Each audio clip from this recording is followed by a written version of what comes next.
Hi everybody, I'm Rick Jarow, and I want to talk with you about how we're going to deal with the true oppression in our time, which is the economy.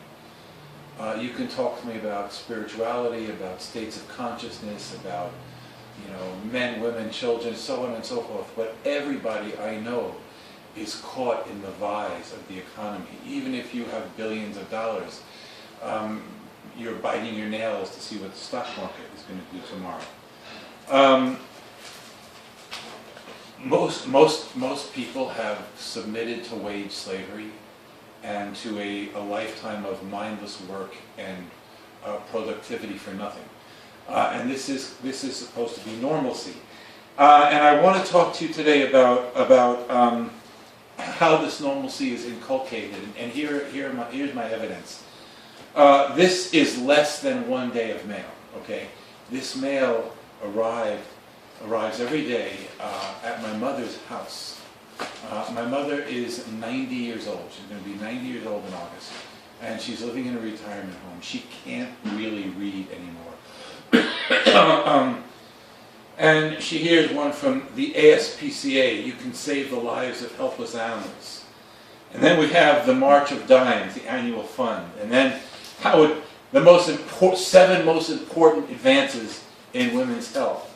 And here's one: it's urgent, battleground, middle class, immediate funds needed. This is from Democratic National Headquarters.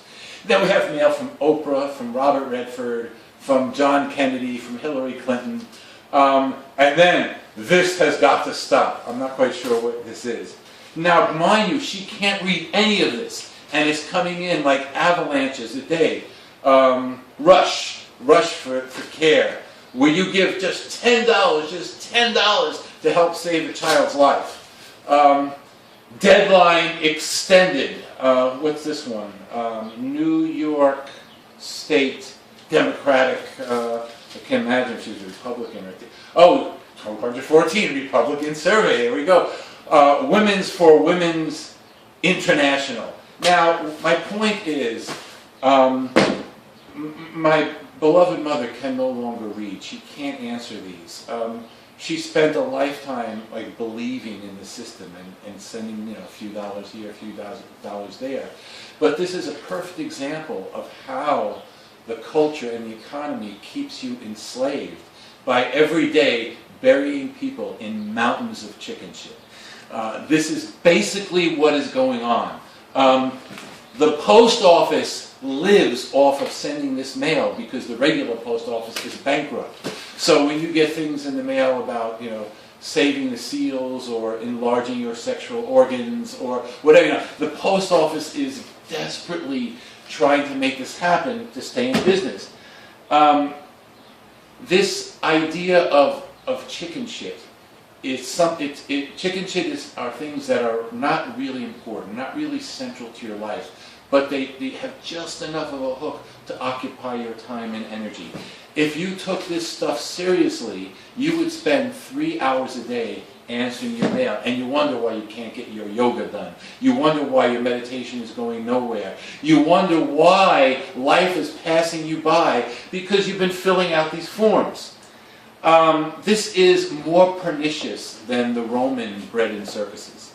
This is targeted. I mean, these are targeting senior citizens who can't read this. And the interesting thing is, when people like this, like my mother, broke her hip and get sick, she never heard from Robert Redford or Oprah Winfrey or Planned Parenthood or no, these people don't know you. So what is happening is you get hooked in, you get imprisoned in the illusion of a pseudo life. You think if you're answering the March of Dimes or filling out this on Facebook or checking this box that you're really living. But you're not living because not one of these people are going to give a good goddamn when something happens to you. And so the real question here is how can we stop the bleeding? How can we stop the hemorrhaging of our precious life energy to organizations? So I'd like to ask you to consider a few ideas. One, organization leads to disorganization. That's all it is. Organization is based, at least these ones, on hierarchy, anonymity, and bureaucracy. None of these things have anything to do with community. If you really want to feel alive and feel that you're living in your life and time, I would, just as a possibility, stop giving your money to organizations. Just cut it out. Cut out the third-class mail and share your wealth and your money with people who you know, who are doing things that inspire you, who know your face.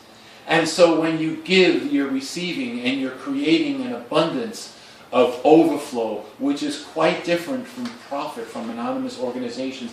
Can you imagine how much money it costs just to do the clerical work for whatever? Instead of giving the money to the ASPCA, take in a cat. Make it part of your home. That is the true antidote and one of the few strategies I can see that can counteract this piling up of information like a cancer in the social body. And that is to really use your time and energy to create community. Instead of pseudo events, you create events with friends and like-minded people that keep repeating themselves, and you get to know people. And instead of organizations moving into disorganizations, you understand that communities like families morph. The poet Gary Snyder once said, the greatest thing you could do to change the world is to stay in one place for 20 years. Can you imagine that? And when I'm talking about community, I'm talking about the plants, the trees, the flowers, the animals, as well as the people in your field. This is the real give and take. This is the pulse of life. This is what makes you feel alive. This stuff is robbing us of our humanity, and it's become an avalanche. We've got to just, I think Carolyn May says it very nicely. Just stop it. Just stop it. It seems to me that macro solutions aside, like what are we going to do with the post office? Where are we going to bury all this paper and plastic? What's going to happen to all the ink? Aside from those questions, the macro keeps doing what the macro does. But we may remember R. Buckminster Fuller, who said that you don't change an existing model by fighting against it. You change an existing model by creating a new model. A model of free cycling, a model of sharing, a model of actually knowing the people who you give money to, and this makes the old model obsolete. So instead of counting your friends on Facebook, I invite you to ask yourself, if you were down and out and had no place to go, how many doors could you knock on where people would take you in and put a roof over your head and give you food? And how many people would you do that for?